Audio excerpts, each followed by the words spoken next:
Antes de começar de fato a pregação, eu queria fazer uma ressalva. Na última quinta-feira saiu um novo decreto municipal restringindo ainda mais a presença de locais públicos, entre eles a igreja. E essa restrição dessa vez alcançou as nossas crianças, ou seja, nós já estamos trabalhando com uma restrição de 30% de espaçamento, como os irmãos estão vendo, de vontade de abraçar o Silvio e jogar ele para cima, mas não pode. Então, coisas assim nós estamos impedidos de fazer por conta do momento que nós estamos vivendo, e nós entendemos esse momento. E o conselho desta igreja decidiu então, por óbvio, acatar tudo aquilo que estava ali naquele decreto, e nós então estamos cumprindo dessa forma, tá bom? Eu estou dizendo isso porque eventualmente um ou outro nos pergunta assim: pastor, mas eu não vejo outras pessoas ou outros lugares respeitando esse decreto e tal, e etc. A gente precisa fazer isso mesmo? Precisa porque é o que o apóstolo Pedro nos ensina lá na sua carta, no capítulo 2 da 1 Pedro, quando ele diz que nós devemos ser submissos à nossa autoridade, não por causa da autoridade cívica, mas por causa do amor a Cristo, por causa do testemunho de Cristo. Nossa autoridade é sobretudo a Deus, e se em algum momento, seja decreto municipal, estadual, federal, seja lá do que for, houver um decreto, uma norma ou qualquer coisa que nos impeça de cultuar ao nosso Deus, nós prontamente desobedeceremos com maior tranquilidade, porque a nossa autoridade é em primeiro lugar ao nosso Deus. Mas enquanto esses decretos forem decretos que estão atingindo uma necessidade social, por amor a Cristo e por testemunho a Cristo, nós o cumpriremos integralmente. Amém? Feita essa ressalva, vamos lá para o nosso texto, Gênesis capítulo 9. O dilúvio já passou, a água já parou no capítulo 8, nós já estamos chegando no capítulo 9, por isso eu imagino que hoje não vai chover, então fique tranquilo, eu acho que hoje também já choveu o suficiente, né? Sexta, quinta, sábado, essa semana aí, eu acho que já choveu para o mês, mas nós vamos chegar no momento agora em que o dilúvio já passou, a água já parou, e nós vamos falar sobre esse tema, a aliança da graça, a aliança da graça. Nós vamos dividir o capítulo 9 em duas partes. É um capítulo grande, com grandes ensinamentos, e por isso nós tivemos que dividir em duas partes, de forma que nós vamos começar nesse domingo e terminar no domingo que vem. Esse domingo nós vamos até o verso 17, mas eu queria ler primeiramente até o verso 11 com você. Diz assim a palavra do Senhor: Deus abençoou Noé e seus filhos, dizendo-lhes: sejam férteis, multipliquem-se e encham a terra. Todos os animais da terra tremerão de medo diante de vocês, os animais selvagens e as aves dos céus, as criaturas que se movem rente ao chão e os peixes do mar. Eles estão entregues em suas mãos. Tudo que vive e se move lhes servirá de alimento. Assim como lhes dei os vegetais, agora lhes dou todas as coisas. Mas não comam carne com sangue, que é vida. E todo o que derramar sangue, tanto do homem como do animal, pedirei conta. A cada um pedirei conta da vida do seu próximo. Quem derramar sangue do homem, pelo homem seu sangue será derramado, porque a imagem de Deus foi o homem criado. Mas vocês sejam férteis e multipliquem-se, espalhem-se pela terra e proliferem nela. Então disse Deus a Noé e seus filhos, que estavam com ele: vou estabelecer a minha aliança com vocês e com seus futuros descendentes, e com todo o ser vivo que está com vocês, as aves, os rebanhos domésticos e os animais selvagens, todos os que saíram da arca com vocês, todos os seres vivos da terra. Estabeleço uma aliança com vocês. Nunca mais será ceifada nenhuma forma de vida pelas águas do dilúvio. Nunca mais haverá dilúvio para destruir a terra. Vamos orar mais uma vez? Pai, obrigado pelo Teu amor, pela Tua graça, obrigado pela Tua palavra, Pai. Pedimos ao Senhor que o Senhor nos conduza por meio da Tua palavra nessa hora, Pai. Que o Senhor fale de maneira profunda aos nossos corações, ó Pai, trazendo verdades e aplicando essas verdades sobre nós. Que o Teu Espírito Santo, pela Tua graça e misericórdia, me use como Teu instrumento, Deus, é a oração que fazemos a Ti em nome de Jesus. Amém. Meus irmãos, nós precisamos fazer uma recapitulação breve. E eu faço essa recapitulação por dois motivos. Primeiro, por aqueles que estão vindo a primeira vez ou que possam estar nos acompanhando pela internet pela primeira vez. E também para você mesmo, que apesar de já estar participando de toda essa série, possa ter perdido o raciocínio em algum momento. Então é importante a gente perceber o seguinte: em Gênesis capítulo 1 e capítulo 2 mostra como Deus criou todas as coisas, como Deus é o grande criador de tudo, como Ele é aquele que deu origem a tudo que existe. No capítulo 3 mostra a queda do homem, mostra como o homem desobedeceu a Deus, como o homem quis andar pelas suas próprias pernas, e a consequência disso foi a entrada do pecado. Mas no mesmo capítulo 3, Deus anuncia que haverão dois tipos de pessoas sobre a terra: os da semente da serpente e os da semente da mulher. Aqueles que são do povo escolhido e eleito de Deus, e aqueles que não são e que por consequência seguem a ordem de Satanás, ou seja, seus corações, seus desejos, seus pecados. No capítulo 4 nós vemos isso já acontecendo. Nasce Caim e Abel. Abel adora a Deus de todo o coração, mas Caim não. Por conta disso, Deus recebe a adoração de Abel, mas não recebe a de Caim, o que gera ciúme no coração de Caim. E Caim, que notoriamente já fica claro para nós que ele é da semente da serpente, ele vai lá e mata Abel. E logo no capítulo 4 começa a descrever qual é a consequência de alguém que é conduzido pelo pecado. Começa a ter poligamia, começa a ter assassinato por motivos chulos, começa a ter uma série de coisas acontecendo ali na descendência de Caim. No capítulo 5 vem o substituto da semente da mulher, chamado Abel. Abel não, Sete, eu sempre confundo.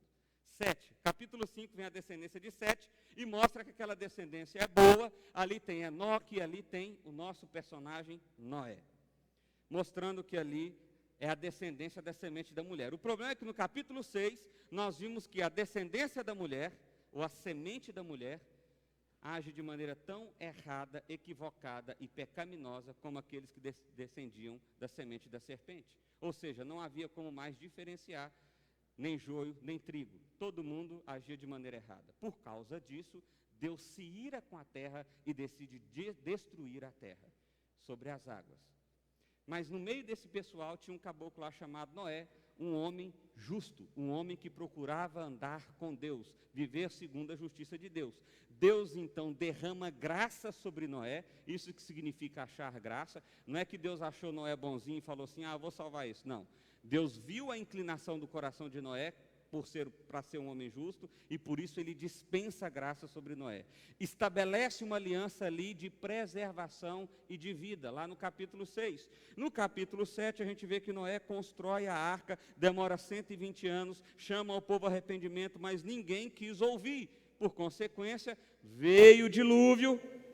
No capítulo 7, lembra, o dilúvio é cair água do céu e brotar água da terra, aconteceram os dois movimentos.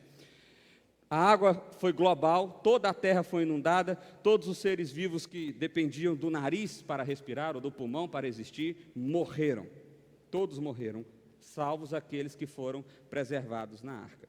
E no capítulo 8 nós vemos como que nós podemos recomeçar da maneira certa. Ou seja, Noé desce da arca e a primeira coisa que ele faz é adorar ao Senhor, reconhecer a bondade do Senhor sobre a vida dele. Mas agora no capítulo 9, a coisa vai começar de verdade, porque agora a água já baixou, a arca já não é tão importante assim. Aliás, a gente nem sabe o que aconteceu com essa arca depois. Vira e mexe, aparece uma matéria aqui e acolá, dizendo que encontraram a arca. Mas o mais provável é que não tem como encontrar a arca. O mais provável é que Noé tenha usado a madeira da arca para construir a sua primeira casa, para poder ter ali a sua primeira existência. Então é difícil, a arca provavelmente ela não existe. Então, essas matérias, quase sempre elas não são verdadeiras, ou pelo menos até agora nenhuma se mostrou. Mas agora vai começar. E vai começar como? Como é que a vida vai recomeçar? Ela vai começar debaixo da bênção de Deus. Olha aqui como é que o texto começa dizendo. Deus abençoou Noé e os seus filhos, dizendo-lhes: sejam férteis, multipliquem-se e enchem a terra. Deus está renovando a aliança que foi feita lá em Gênesis capítulo 1, verso 27 em diante. Foi a mesma coisa que Deus disse para o homem e para a mulher: sejam férteis, multipliquem-se e se estendam sobre a terra. Ou seja, Deus está meio que avalizando, dando autoridade para que o homem volte a desfrutar da criação. Eu destruí tudo, mas olha, vocês podem agora recomeçar. É como se Deus estivesse dizendo isso. Vai lá, recomeça, pode ir. Vai debaixo da minha bênção. Só que a minha bênção vai incluir algumas coisas. A primeira delas é a preservação da vida, ou o sustento da vida. Olha só o que diz a partir do verso 2. Todos os animais da terra temerão de medo diante de vocês. Os animais selvagens, as aves dos céus, as criaturas que se movem rente ao chão e os peixes do mar. Eles serão entregues em suas mãos, e tudo o que vive e lhes move lhes servirá de alimento. Deus agora está estabelecendo novas regras para que esse homem possa existir debaixo da bênção do Senhor. Então a primeira coisa é, vocês podem desfrutar da criação novamente. Vocês estragaram tudo, eu destruí tudo, renovamos tudo, agora vai lá e desfruta. Só que agora tem algumas regras diferentes. Porque se a gente voltar lá no capítulo 1 de Gênesis, você vai ver que Deus estabeleceu que o homem comeria as ervas, as folhagens, as frutas, mas não carne. Agora Deus libera a picanha. Agora Deus dá uma liberada na maminha, Deus dá uma liberada nessa carne toda aí. E não só isso, Deus fala assim, olha, pode comer de tudo. Comer de tudo. Mas para garantir que vocês vão conseguir se estabelecer sobre a terra, de maneira que vocês vão governar sobre elas, eu vou colocar medo no coração dos animais em relação ao homem. Olha só que coisa interessante. Deus coloca medo, porque imagina, meu irmão, imagina se os animais fazem a revolução do bicho aí, como é que ia ser esse negócio?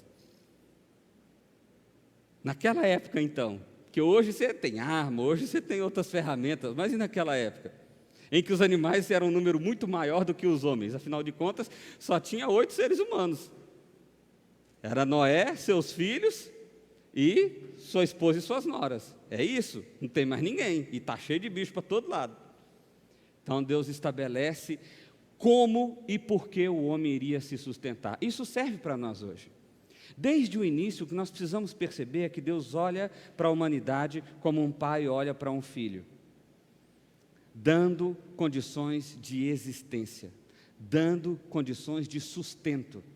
Nunca se esqueça disso.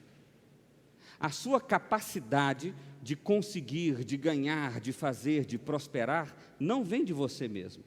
Vem das possibilidades, das portas, das condições que Deus te deu para que isso aconteça. Nós podemos ver esse princípio aqui. Deus virando para Noé e falando, olha, eu vou inculcar medo no coração dos animais. De todos eles, os selvagens, os que voam, os peixes, todos eles.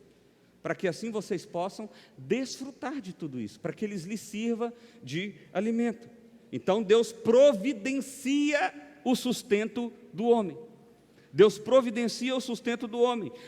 Isso é estar debaixo da bênção de Deus. A mesma coisa Deus faz conosco hoje. Deus providencia o nosso sustento. Deus providencia o nosso sustento.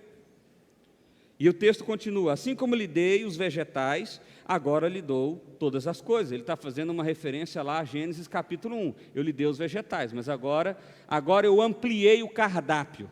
Agora vocês podem comer mais coisa. Agora vocês podem desfrutar de mais coisa. Isso não significa, meu irmão, que antes disso não se comia carne. Provavelmente se comia carne. O problema é que não estava debaixo da autorização de Deus. Não estava debaixo da autorização de Deus. Mas agora Deus flexibiliza esse negócio. Pode comer. Aqui um detalhezinho para o pessoal vegano aí, né? Pessoal vegano, não sei se tem vegano aqui. Pode comer carne, viu? Não use o cristianismo nunca como argumento para você não comer carne. Porque isso não vai dar certo. Porque não tem só esse texto na Bíblia. Tem outros tantos, tem uma dezena de textos, principalmente no Novo Testamento. Então não use o cristianismo como, eu não vou comer carne porque Deus não deixa. É uma crueldade contra os animais. Vocês vão ver daqui a pouco o que Deus considera crueldade contra os animais. Mas por enquanto, sabe de uma coisa? Tudo que Deus criou para o meu e para o seu benefício, para que eu e você pudéssemos desfrutar, não de maneira cruel, mas de maneira que a gente cuidasse disso, ok? Beleza? Certinho? Beleza, vamos continuar então. Verso 4: não comam carne com sangue, que é vida.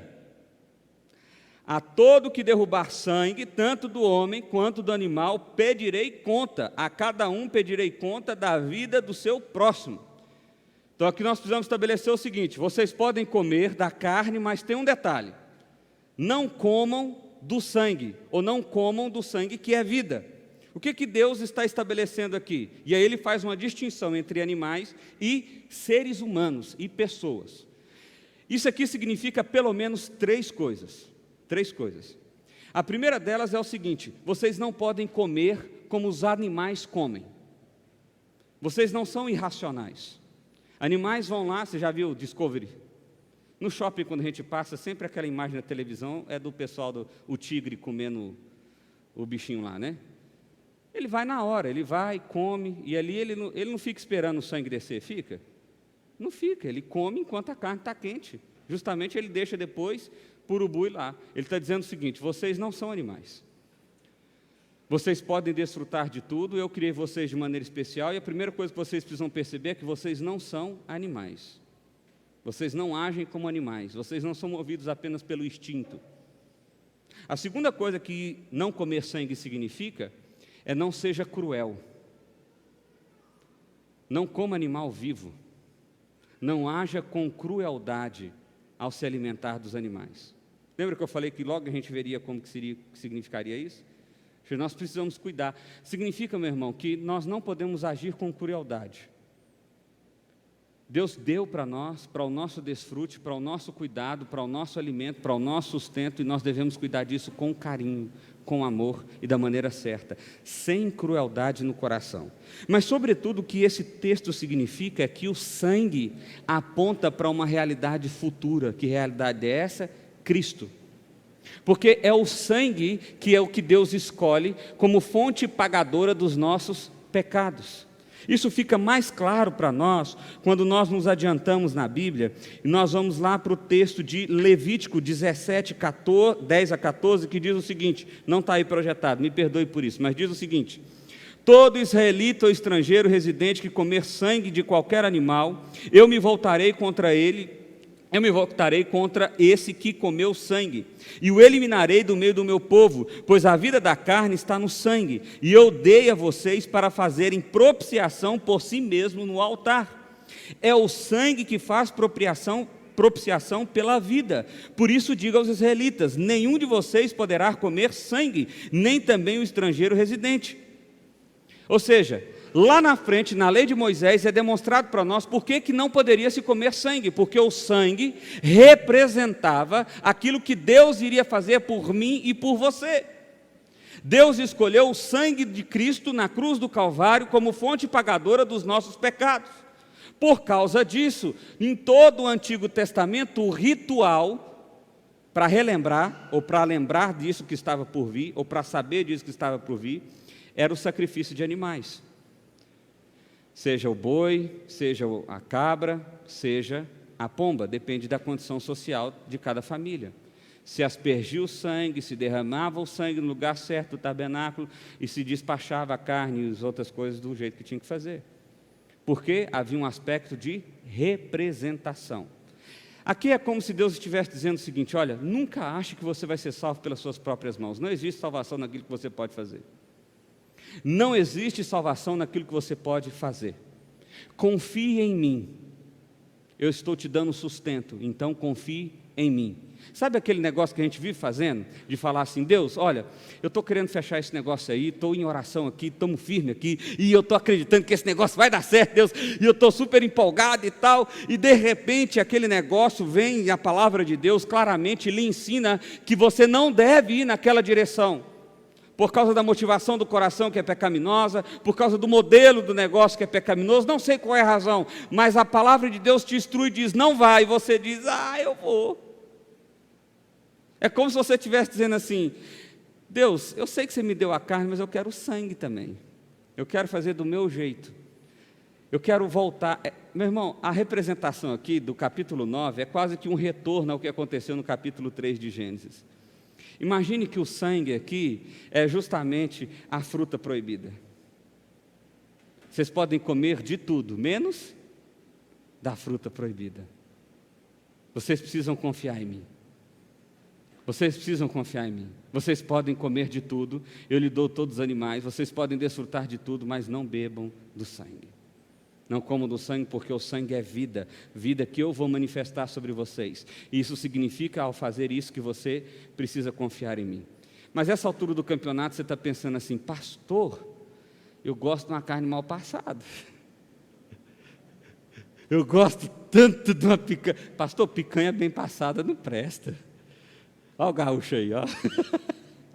Tem que ser mal passado, o sangue tem que estar pingando.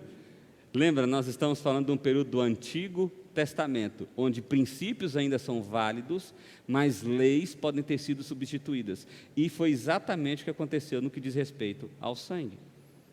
Quando você vai lá para frente, o que representava o sangue aqui? A obra de Cristo, certo? Por isso que os animais tinham que ser mortos, por isso que o sangue tinha que ser aspergido, para lembrar, olha, o sangue é vida, é por causa do sangue do outro, do Messias prometido, daquele que virá, é que vocês desfrutarão de vida eterna, é que vocês são filhos, é por causa do sangue dele, e é por isso que vocês têm que fazer esse ritual, não comam do sangue. Mas Cristo veio, o sangue de Cristo já foi aspergido, nós até acabamos de celebrar esse negócio aqui. Cristo ressuscitou ao terceiro dia, e agora? Agora está liberado.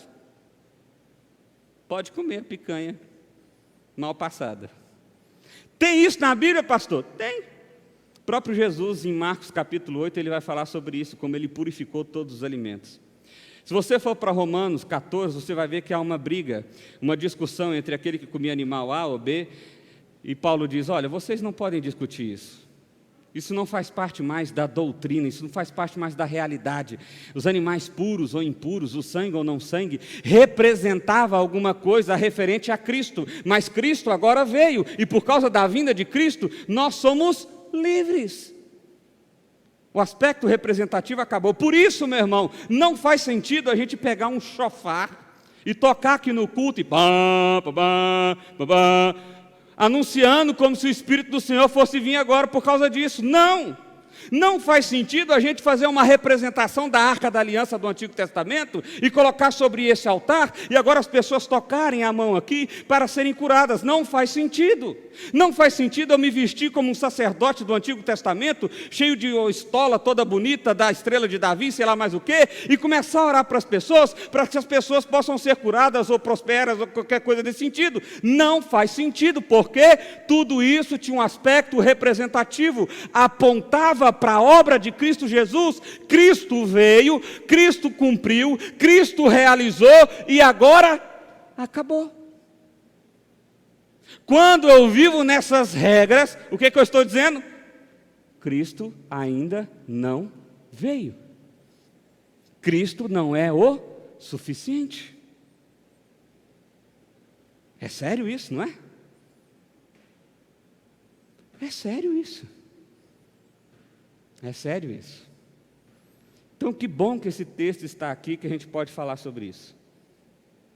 Que bom que esse texto aponta para a obra de Cristo Jesus, num futuro onde aconteceria muitos e muitos anos depois, mas glória a Deus, Cristo já cumpriu. Cristo veio, Cristo realizou, a obra dele foi plena, completa, perfeita. Você concorda com isso, meu irmão? Se há a possibilidade de você ser salvo, essa possibilidade está onde? No sangue de Cristo, que já se realizou. Já se realizou. Por isso, fique atento a esses ritos que são ressuscitados no meio da igreja. Isso não é cristianismo, isso não é evangelho, pelo contrário, isso é anticristo. Porque se eu digo que preciso fazer alguma coisa que Cristo já fez, eu estou dizendo que Cristo não é o suficiente. Então isso é anticristo. Estou pegando pesado agora ou não? É para ficar claro para nós. Para ficar claro para nós. Mas aí o texto continua, e aí vem mais outro assunto difícil. E é por isso que não dá para expor o capítulo 9 todo hoje, tem que ser em duas partes. Porque olha só, a todo que derramar o sangue, verso 5, tanto do homem como do animal pedirei conta. e a cada um pedirei conta da vida do seu próximo. Então, ele está dizendo o seguinte: todo mundo que matar, assassinar alguém, seja um animal ou seja um ser humano, percebe que ele coloca as duas coisas aqui no mesmo patamar? Porque o que Deus está avaliando aqui? A crueldade, o pecado que há no coração. Tem problema você criar um gado e matar o gado para o alimento? Não. Tem problema você criar um gado e matar o gado só para ver o gado perder a vida? Tem. Entendeu a diferença? E Deus está dizendo: vocês não podem tirar a vida de ninguém, nem de animais, nem de seres humanos, porque eu vou pedir conta desse negócio. E o pedir conta aqui, essa linguagem é contábil, é como alguém que está em dívida. Eu vou lembrar que vocês estão me devendo. Eu fico imaginando que essa conta está sendo anotada em algum lugar. E se ele diz que vai pedir conta, você imagina quando a gente chegar lá no dia do juízo final e Deus falar assim: João, sei lá o quê, traz a conta dele aí. Então, amigão, sua conta é esse guarda-roupa aqui, ó. Eu acho que vai ser maior que um guarda-roupa, né? Eu vou pedir conta. Mas de imediato Deus estabelece uma lei para frear a vontade do homem de tirar a vida. Olha só qual que é a lei que Deus estabelece. Quem derramar sangue do homem, verso 6, pelo homem seu sangue será derramado. Que lei é essa aqui? Pena de morte. É isso mesmo. Quem estabelece a pena de morte? Deus. Com que intuição, ou com que intenção, com que vontade? De preservar a vida. Deus está dizendo o seguinte: olha, a vida é tão valiosa que se você tirar a vida de alguém, você perde a sua. Para você entender qual é o valor da vida. Qual é o valor da vida? Deus estabelece isso. Mais para frente, na evolução da revelação de Deus na palavra dele, nós vamos ver que essa autoridade Deus coloca sobre o Estado. É o Estado civil que tem essa autoridade. Por exemplo, no nosso país não tem pena de morte. Nós podemos aplicar a pena de morte? Não. E se no nosso país tivesse pena de morte? Beleza, tudo certo. É isso aí. Como há em outros países. Da perspectiva de Deus, está tudo ok. Isso se repete no encontro de Jesus. Jesus, diante de Pôncio Pilatos diz: olha, eu tenho o poder para tirar a sua vida. E Jesus: é verdade. Mas você não teria se meu pai não tivesse dado essa autoridade a você. Ao que Jesus está se referindo? Quem deu autoridade para você tirar a vida, como o Estado, foi o meu pai. Ou seja, foi Deus. Foi Ele quem fez isso. O apóstolo Paulo também se rende quando ele é ameaçado nesse sentido. Ele diz: tudo certo, eu realmente estou vulnerável a isso aí, e está tudo certo, como de fato esteve. Paulo foi morto pelo Estado romano, condenado à morte, e assim, porque Deus concedeu ao Estado essa autoridade. Agora, por que isso, meu irmão? Primeiro, para a preservação da vida, para que eu e você possa saber que qualquer intenção de tirar a vida de alguém é algo extremamente terrível aos olhos de Deus. E segundo, quando você atenta contra a vida humana, olha só o que diz o verso 6, a continuação dele: porque a imagem de Deus foi o homem criado. Vou ler o verso todo para ficar claro. Quem derramar sangue do homem, pelo homem seu sangue será derramado. Nós já vimos aqui que esse pelo homem depois é o Estado. Por quê? Por que vai ser derramado? Porque a imagem de Deus foi o homem criado. Deus está dizendo o seguinte: quando você atenta contra a vida humana, o que você está fazendo é atentando contra a imagem de Deus, contra o próprio Deus. Porque eu e você fomos criados à imagem de Deus. Nós somos seres especiais por causa disso. Deus nos deu seus atributos e não concedeu nenhum desses atributos a nenhum outro ser da criação, somente a nós. Por isso nós temos a capacidade de raciocinar, por isso nós temos a capacidade de sentir, por isso nós temos a capacidade de criar. Porque Deus compartilhou senso de justiça, de amor, de bondade, de ira, e tudo isso conosco. Tudo isso conosco. Então, quando nós nos atentamos contra a vida de alguém, nós estamos fazendo o que pior nós podemos fazer. Nós estamos atentando contra a imagem de Deus. Contra a imagem de Deus. Contra a imagem de Deus. Nunca pense em ser um assassino. E aqui eu preciso fazer uma correção, porque provavelmente você pode estar lembrando do texto de Êxodo 20, dos 10 mandamentos, onde diz não matarás, né? Lá diz não matarás. Então, nunca se pode matar ninguém. E você acabou de falar, pastor, que o Estado tem poder para tirar a vida. É verdade. Só que aquele texto está traduzido no nosso português da maneira errada. Ali não está escrito não matarás, ali está escrito não assassinarás. É uma coisa bem diferente. Ou seja, é não tirar a vida de alguém com a intenção de. Eu e você não podemos fazer isso. E, aliás, aquele texto é ainda mais amplo. Ele vai nos ensinar que quando eu penso sobre isso, quando eu desejo isso, eu já estou fazendo. E quando eu faço isso, por exemplo, eu vou destruir a imagem de alguém, eu vou matar alguém socialmente, eu também estou fazendo. O termo no hebraico é abrangente o suficiente para considerar isso. Então, aí a coisa vai ampliando. É como Jesus disse quando ele vai falar sobre o adultério, né? Jesus fala, meu amigo, deixa eu te falar, se você olhar com intenção, você já adulterou. E os fariseus estavam achando que era só deitar na cama que era adultério. E Jesus, não, você não está entendendo. Eu olho e sondo o coração do homem. Então, quando você deseja que alguém morra, quando você deseja que alguém deixe de existir, quando você deseja que alguém sofra assassinato de reputação, você está descumprindo esse mandamento. Você é um assassino. Ainda que não literalmente você tenha dado um tiro a alguém ou cortado a garganta de alguém. Nem ficou violento demais, né? Vamos voltar para o texto. Então, por que eu não posso matar alguém? Porque a vida é preciosa demais para Deus. E por que ela é preciosa demais para Deus? Porque o homem é feito à imagem de Deus. Meu irmão, isso é tão sério que Êxodo 21, olha só o que diz Êxodo 21, 28 e 29, também não está aí projetado, mas depois você pode conferir na sua Bíblia. Se um boi chifrar um homem ou uma mulher, causando-lhe morte, o boi terá que ser apedrejado até a morte. Tem pena de morte até para o animal. E sua carne não poderá ser comida, porque ele é um assassino. Mas o dono do boi será absolvido. Beleza.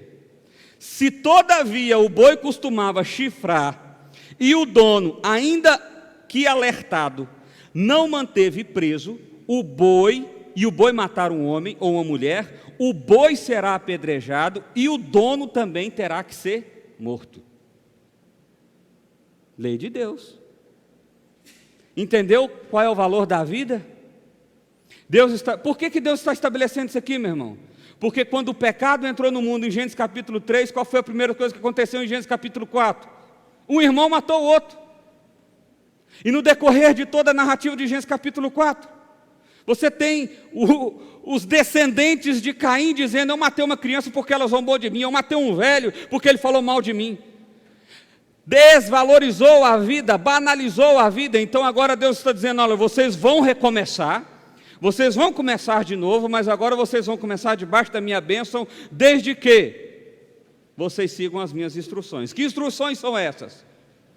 Eu estou colocando medo no coração dos animais para que vocês possam desfrutar, para que vocês possam crescer, se espalhar sobre a terra.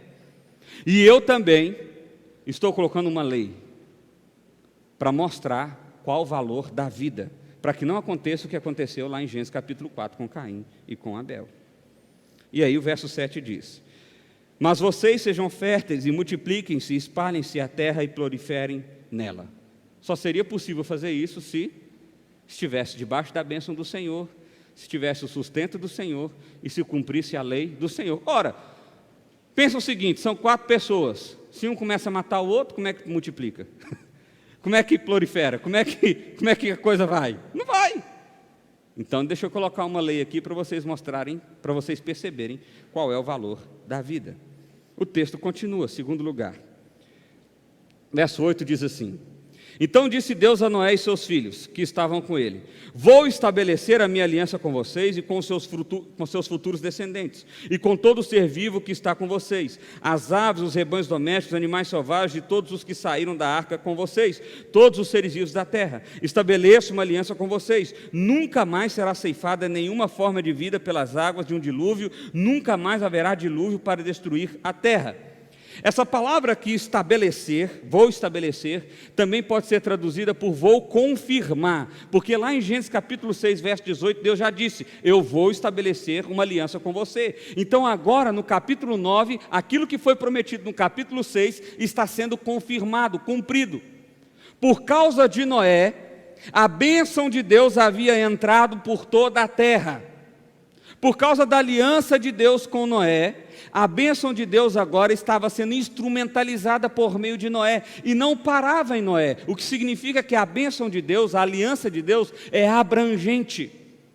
Ela alcançou a família de Noé, ela alcançou os animais selvagens, ela alcançou os animais domésticos, ela alcançou as aves, ela alcançou os peixes, ela alcançou toda a terra. Assim como havia uma aliança de Deus com Adão, e Adão era o representante de toda a criação, agora Noé estava meio que cumprindo esse papel, como instrumento de bênção. A pergunta agora para nós é a seguinte, meu irmão: Deus estabeleceu uma aliança com você. Nós estamos observando aqui que essa aliança, ela vai ganhando ramificações, ela vai ultrapassando quem nós somos. Essa aliança está chegando nas pessoas à sua volta? A bênção de Deus está chegando às pessoas à sua volta? Você está sendo esse instrumento da aliança de Deus? Você está sendo essa pessoa que Deus usa como instrumento para que essa bênção se espalhe? Porque é isso que está acontecendo aqui com Noé. E o que essa aliança estabelecia? Duas coisas: a preservação da vida e a promessa de não destruição.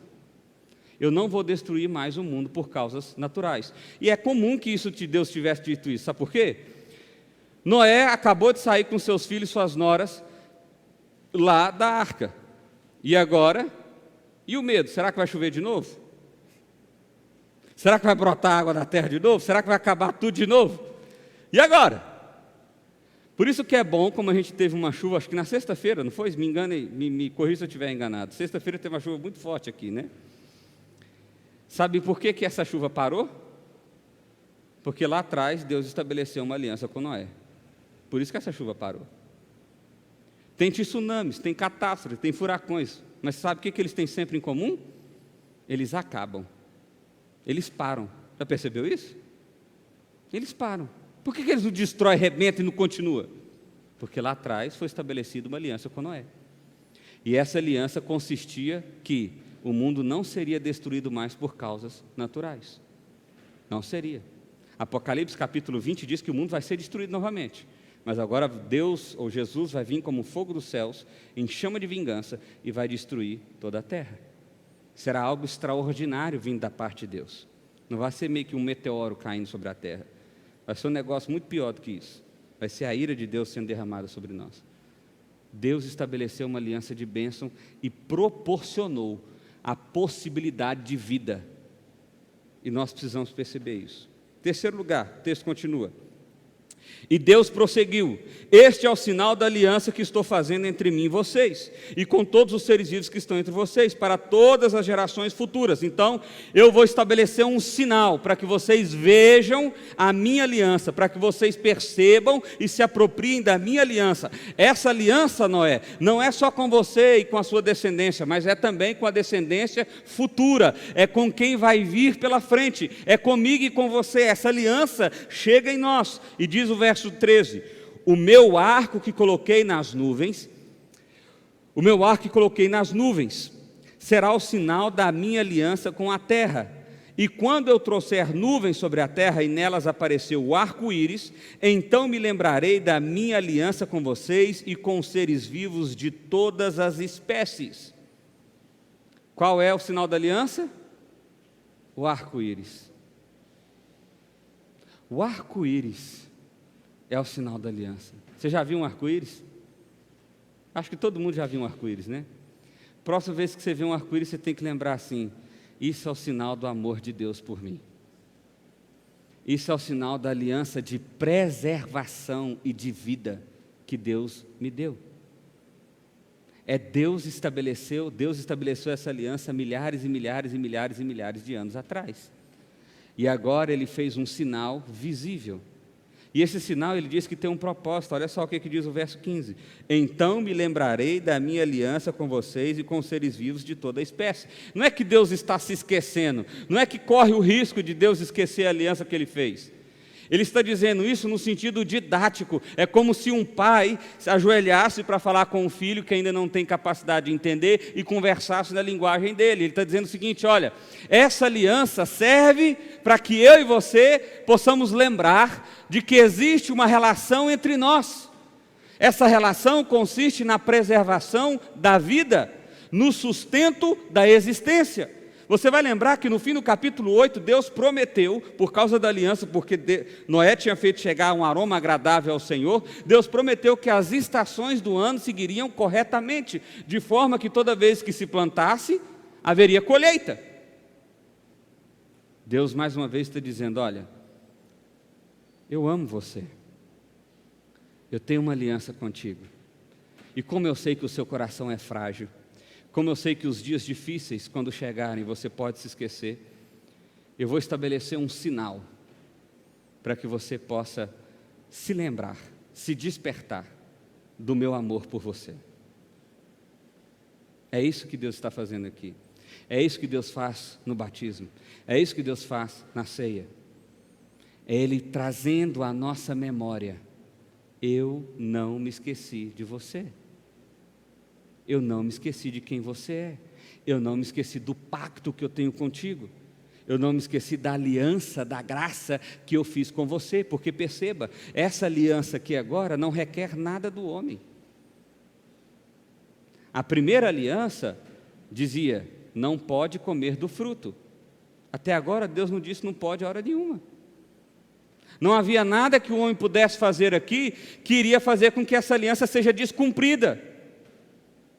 Com que Deus, olha, não tem mais arco-íris, agora vai chover tudo de novo, vai ter catástrofe, vai morrer todo mundo. Não, não, não. Essa aliança agora é uma aliança baseada na graça, uma aliança baseada puramente na graça. Não requer nada de nós. E por que ela não requer nada de nós?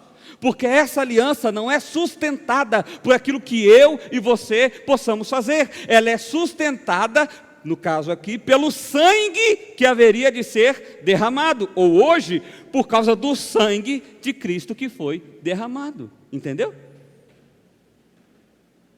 Por isso é a aliança da graça. Já pensou se dependesse de mim, de você? Você acha que a gente ia falhar como Adão falhou, sim ou não? Com toda a certeza do mundo.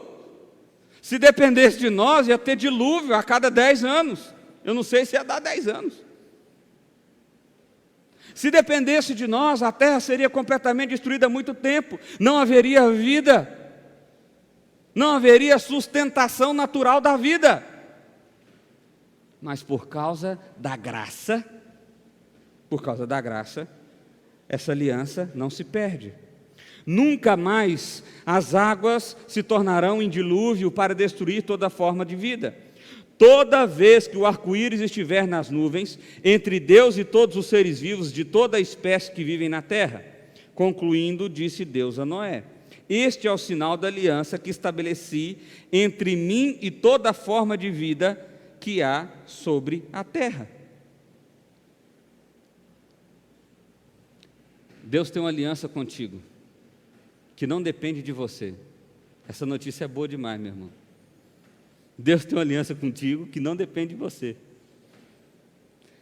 É como se Deus estivesse dizendo assim: eu te amo, mesmo que você seja o pior ser humano da terra. Eu te trago vida, eu te preservo, eu te sustento, mesmo que você não vala nada. Eu faço tudo isso por você, porque eu fiz uma aliança com toda a criação, lá atrás em Noé. Conclusão: o que nós devemos fazer? Primeiro, Nossos recomeços não podem ser a parte de Deus, mas debaixo da sua bênção. O texto começa dizendo, Deus abençoou Noé e seus filhos. Agora, isso implica em algumas coisas. Você quer recomeçar a sua vida, você quer recomeçar, você quer tomar novas decisões, você quer ir em novas direções. A pergunta é, você vai fazer isso à parte de Deus ou abaixo de Deus? Você vai fazer isso separado de Deus ou vai fazer isso debaixo das asas do Senhor? Porque essa é que é a grande implicação aqui. Porque se vamos recomeçar, se vamos começar de novo, se vamos fazer diferente, nós precisamos fazer isso debaixo da graça do Senhor, baseado na aliança que Ele estabeleceu conosco. E desfrutar assim das consequências dessa aliança, consequências de bênção. Segundo lugar, honre aquilo que Deus te deu. Ele é dele e Ele te deu para o seu sustento e provisão. Seja grato a Deus por toda a provisão que Ele tem lhe dado. Deus não precisava colocar temor nos animais. Deus não precisava estabelecer autoridade sobre os homens para dizer, olha, vá, prospere, multipliquem-se e cuidem de tudo. Mas Ele fez. Ele fez. Ele pegou tudo que era dele, tudo que ele criou, dele, do Senhor, e falou assim, olha, toma conta para mim. Toma conta para mim. Nada, meu, nada do que a gente tem é nosso. É do Senhor. É do Senhor, de verdade, é do Senhor. E todas as vezes que você pensa que é seu, corre um grande risco de você ficar sem. Corre um risco enorme de você perder. Terceiro, não beba do sangue. E aqui trazendo para os nossos dias, para o que representa hoje nos nossos dias. Não pense que é sem a cruz. Não pense que existe salvação sem a ação graciosa do Salvador. Não pense. Não beba do sangue. Não tente se salvar. Há sempre esse contraste em nossos corações. Performance versus graça. Religião versus evangelho. A gente sempre vive nessa tensão. A religião diz o que eu devo fazer para ser salvo. O evangelho diz que eu já fui salvo e por isso eu devo fazer. Entendeu a diferença? A performance estabelece critérios para que eu possa galgar, alcançar, conquistar a minha salvação. O evangelho diz que eu já fui salvo e não tem nada que eu possa fazer para que Deus me ame mais. Pastor, mas aí é fácil. Então você está dizendo que Deus vai me amar, e que é graça, e que é amor, e que está tudo certo, independente de quem eu seja, independente do que eu faça. Meu irmão, é isso mesmo que eu estou dizendo. A grande diferença é qual é a consequência que isso gera no seu coração. Porque no coração de Noé, ele era um homem que andava com Deus, buscava a justiça de Deus e obedecia a Deus.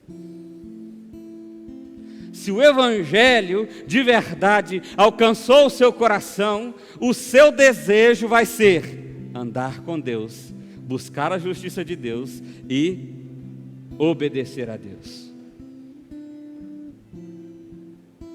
Não é o inverso.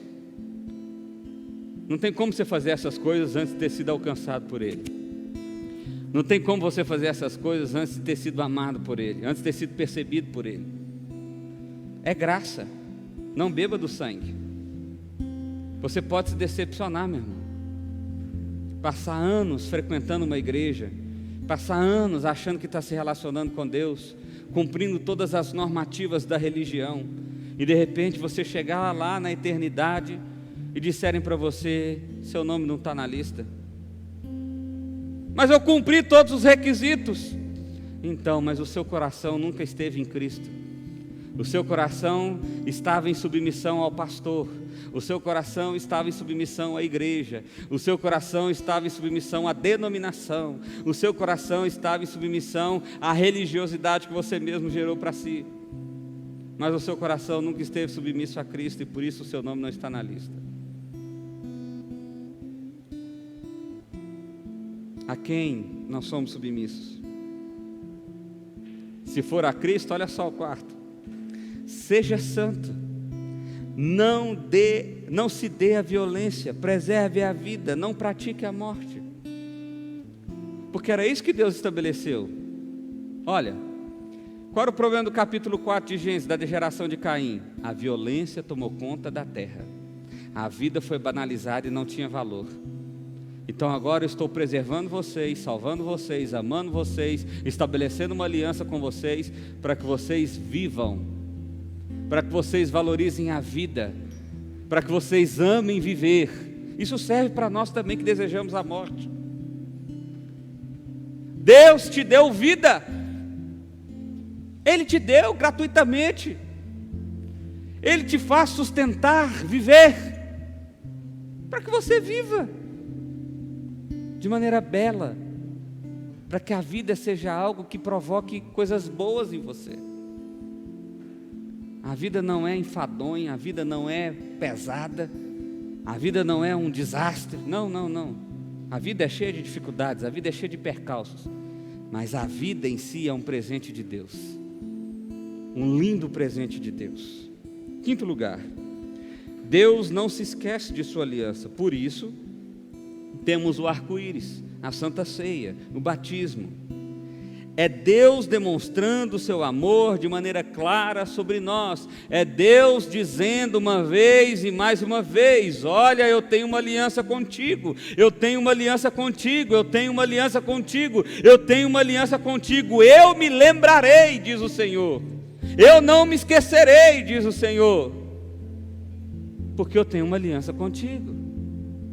E de repente muitos de nós estamos assim: Deus não me ama mais, Deus não me quer, Deus me esqueceu. Porque eventualmente você não está sentindo aquela paz no coração, porque eventualmente você não está sentindo aquele calafrio quando você ora. Meu irmão, acredite na palavra de Deus e não nas suas emoções. Acredite no que Deus diz e não nos seus sentimentos. Acredite nos sinais de Deus. Uma última frase. Essa é de Calvino, é um hino que Calvino escreveu, chamado Eu Saúdo aquele que é o meu Redentor infalível. Ele diz o seguinte: nossa esperança não está em nenhum outro além de Ti, nossa fé está edificada sobre a Tua graciosa promessa. Senhor, dá-nos a paz, faz-nos calmos e seguros, para que desfrutemos da Tua força para todo sempre. Eu achei essa frase linda, porque eu fiquei pensando, se Deus não fizer isso, se Deus não nos fizer ver o arco-íris, se Deus não nos fizer ver a ceia, ver o batismo como sinal do amor dEle, isso não vai gerar paz sobre nós, isso não vai gerar tranquilidade sobre nós, isso não vai gerar satisfação em nós. Mas quando Deus nos faz ver tudo isso, quando Deus descortina os nossos olhos, quando pela fé Ele nos faz enxergar tudo isso, Ele nos dá paz, Ele nos dá segurança, e aí a gente pode desfrutar dEle para todo sempre. Deus é bom, meu irmão. Deus é bom. A vida é boa. Por mais difícil que seja, Deus é bom e a vida é boa. Creia nisso. Feche seus olhos, vamos orar. Pai, nós queremos colocar as nossas vidas diante do Senhor, ó Deus, com temor e tremor, clamar a Ti, ó Deus, um recomeço na Tua presença, debaixo da Tua bênção, ó Pai. Nos faça amar a vida, a nossa vida e a vida do nosso próximo, a nossa vida e a vida da nossa cidade, do nosso vizinho. Nos dê esse amor, ó Pai, porque toda vez que respiramos, toda vez que comemos, é porque o Senhor lá atrás fez uma aliança que garantiu que tudo isso tivesse ao nosso dispor. é porque o Senhor lá atrás demonstrou um amor incondicional. E apesar de nós, o Senhor continua nos sustentando, continua nos abençoando, continua nos proporcionando a vida. Desperta-nos, ó Pai, para um recomeçar no Senhor. Que o Senhor venha de encontro com os nossos corações, ó Pai, nos dias de tristeza, nos dias em que queremos desistir, nos dias inclusive que queremos parar de viver. Tem misericórdia de nós, ó Pai, porque às vezes esse sentimento é tão duro.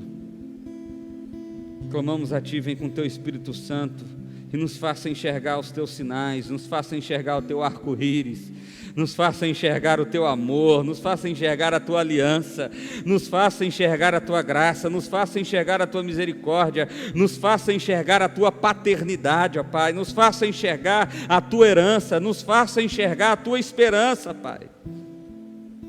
Nos desperta para o Senhor, ó Pai, para que possamos viver para a glória do Senhor, para a glória do Teu santo nome, Deus. Assim nós oramos a Ti, em nome de Jesus, em nome de Jesus. Amém, amém.